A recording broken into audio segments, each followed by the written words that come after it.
Hey there, Wes Dove here with Dove Development and Consulting. To this point, we've been looking pretty hard at the importance of values as a foundation for our organizations. But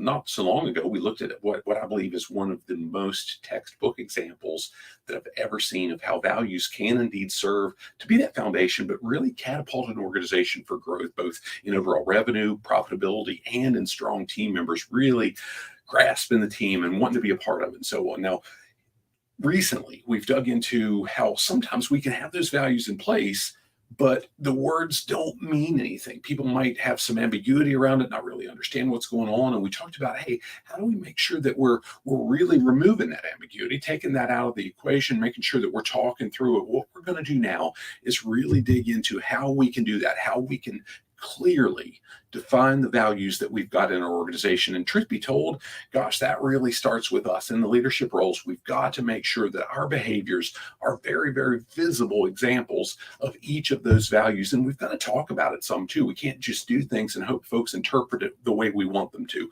We've got to remove that ambiguity, and we've got to really define, here's what the things that we're doing are, here's why we're exemplifying the values the way we are, here's what they mean. We might have the words and the definitions, but if we're not providing that visible behavioral example, we're probably leaving room for that ambiguity to creep in. Now, the next thing we've got to do is we've got to make sure that anything when we're doing that isn't about us. It's not about, hey, look how great I am. It's really about, here's how you can do it too. Here's how, as an organization, when we exemplify these values, it serves us all. It serves our clients. It serves our customers. It makes sure that everybody in the team is really latched on to clear values and they can rally around them. Not long ago, I had a conversation with a friend who had recently joined a new organization. He took a general manager role with them.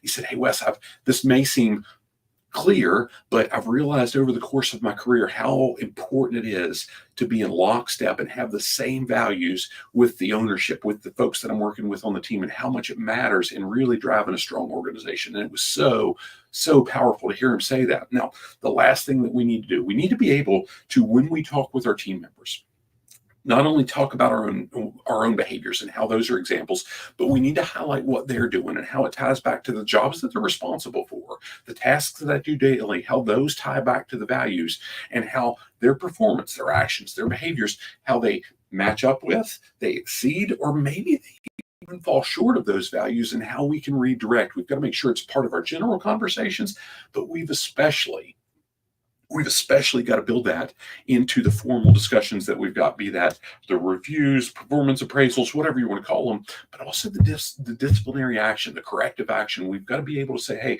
when you did this, here's where you fell short, and here's the value that you weren't matching up with. You weren't aligned with this value, and here's what I need you to do. Don't just say what you weren't doing. We've got to be able to make sure that we understand the roles enough that we can redirect that behavior and tie it back to those values so we can get the most power from it. Now, what we'll do moving forward is start to dig into areas of a business that are impacted when we either are in line with or aren't in line with those clear core values that we've really latched onto our company. I hope this serves you well. Now, the last thing I always do is I share something like this is challenge you.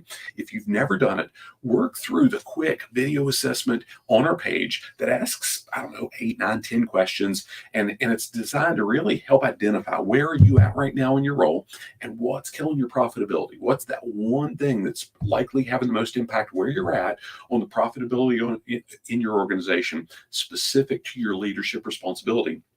And it'll help us figure out how can we help you address that immediately. Maybe it's something like a webinar that we've got set up on our site that's no cost. It's just something complimentary we've got out there. Maybe it's a low-cost digital course that we've seen huge return on investment for folks as they work through and actively put in place the different things that they identify from it. Or maybe it's us having a tailored conversation, say, hey, how can we best serve you? How can we identify what that profitability killer is in your organization? And how can we come up with a customized solution that matches it, be it for you personally or for your entire team? Hope this serves you well. Make it a great day. God bless.